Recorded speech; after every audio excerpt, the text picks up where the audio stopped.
Oke baik, Assalamualaikum warahmatullahi wabarakatuh. Bapak Ibu guru yang terhormat, jumpa lagi di channel Gurabat 21 Media Informasi dan Edukasi.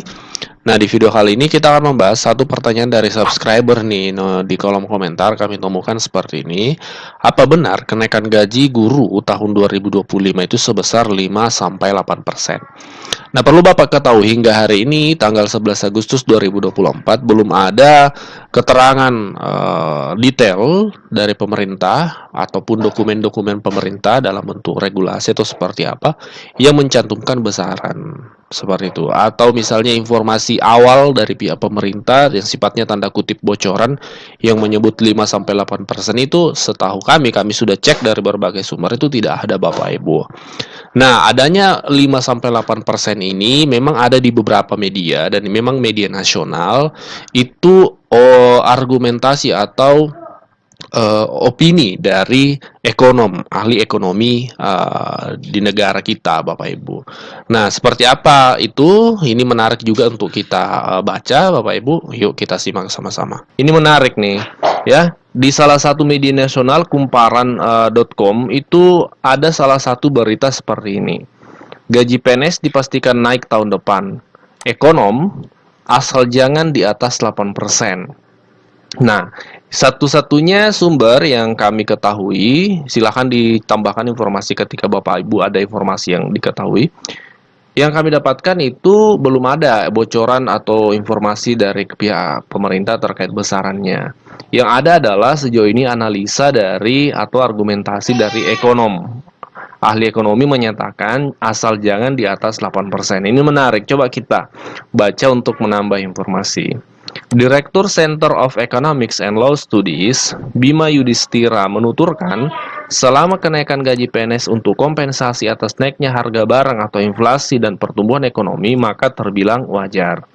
Kenaikan gaji PNS bisa merujuk pada kenaikan inflasi plus pertumbuhan ekonomi yang bersifat estimasi kenaikan tahun 2025 sekitar 8%. Nah, menurut dia, pemerintah juga harus melakukan berbagai rasionalisasi dari sisi tunjangan menteri hingga eselon kementerian lembaga, sebab Bima memandang beban belanja birokrasi cukup besar. Jadi memang kalau dari ekonom pendapatnya itu adalah antara 5-8%. Ini dari beberapa media kami baca juga.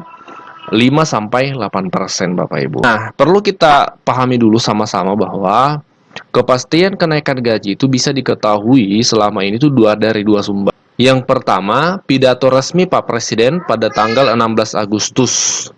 Ya, terkait nota keuangan tahun anggaran berikutnya. Kalau dalam konteks tahun ini maka 16 Agustus 2024, sehari sebelum pelaksanaan Hari Kemerdekaan. Yang kedua, ya, ketika sudah ada dokumen resmi yang dikeluarkan oleh pemerintah terkait peraturan pemerintah untuk kenaikan gaji. Nah, ini sumber yang kita tidak bisa ragukan validitasnya Bapak Ibu. Dua sumber ini yang paling valid nantinya. Yang paling dekat kita tunggu nanti 16 Agustus. Semoga Pak Presiden menyampaikan terkait hal ini.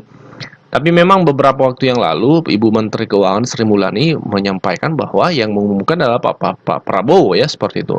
Sementara kan kita ketahui Pak Prabowo dilantiknya Oktober nanti. Apakah akan langsung diumumkan pada bulan Oktober juga? Wah, ini menarik untuk kita tunggu Bapak Ibu. Bagi Bapak Ibu yang belum menyimak penjelasan dari Ibu Menteri kemarin, ini kami putarkan videonya.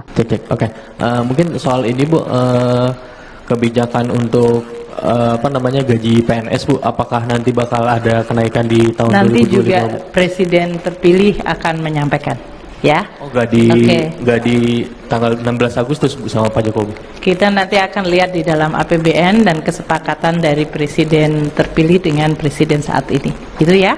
Terima kasih semuanya. Seperti diketahui bahwa RAPBN 2025 disusun oleh Presiden dan pemerintahan sekarang yang nanti akan dilaksanakan oleh pemerintah terpilih, yaitu Presiden dan Wapres serta Kabinet terpilih. Oleh karena itu, saya tidak akan menyampaikan substansinya, namun prosesnya, karena nanti sebagian substansi dari RAPBN akan disampaikan oleh Bapak Presiden pada 16 Agustus di dalam sidang paripurna DPR. Dari prosesnya sesuai dengan pembahasan awal dengan kabinet saat ini dan kemudian kita sampaikan di DPR, ini kita sudah mulai menyusun RAPBN 2025. Yang satu pertama adalah lingkungan ekonomi makro baik dari sisi global dan nasional yang akan mempengaruhi berbagai asumsi untuk pelaksanaan APBN 2025 nanti.